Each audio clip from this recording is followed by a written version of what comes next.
भगवान बुद्ध का एक शिष्य रास्ते पर पड़े एक भिखारी को झकझोर रहा था। वह भिखारी बेहोश था। आसपास कई लोग इकट्ठा हो गए। जब उसे थोड़ा होश आया तो बुद्ध के शिष्य ने उससे कहा, यहाँ पड़े पड़े जीवन खत्म हो जाएगा, ऐसे ही मर जाओगे। अंत समय में कम से कम कुछ अच्छी बातें तो सुन लो, उपदेश प्राप्त कर लो। चलो मेरे साथ, मैं तुम्हें भगवान बुद्ध के पास ले चलता हूँ। जब तुम उन्हें सुनोगे तो तुम्हारा दर्द दूर हो जाएगा। वह भिखारी इतना लाचार था कि करवट भी नहीं ले पा रहा था। वह शिष्य उसे उठा भी नहीं पा रहा था।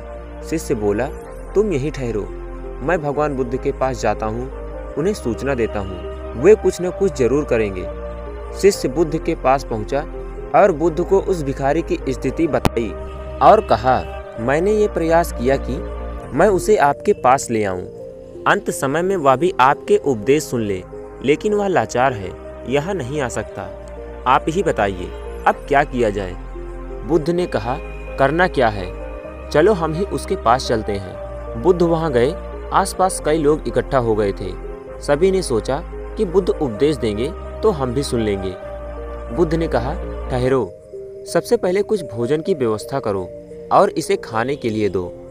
भोजन की व्यवस्था की गई और जैसे ही खाना उस भिखारी के पेट में गया, वह गहरी नींद में सो गया। सभी ने कहा कि ये तो सो गया।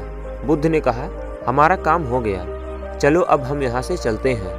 उस शिष्य ने और आसपास खड़े लोगों ने बुद्ध से कहा, कैसा मूर्ख है ये, खाना खाकर सो गया।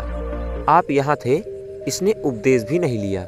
बुद्ध ने कहा, ठीक है, कोई बात नहीं, ये कई दिनों से भूखा प्यासा था, ये भूख से ही मर रहा था। इसके लिए सबसे बड़ा उपदेश यही है कि सबसे पहले पेट भरा जाए।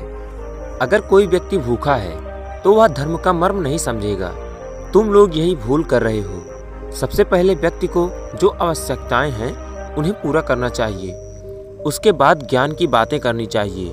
तो दोस्तों, इस कहानी से हमें यह सीख मिलती है, हम धर्म के नाम पर कितने ही कर्म कर लें, लेकिन सबसे पहले यह देखें कि हमारे आसपास कोई भूखा ना रहे।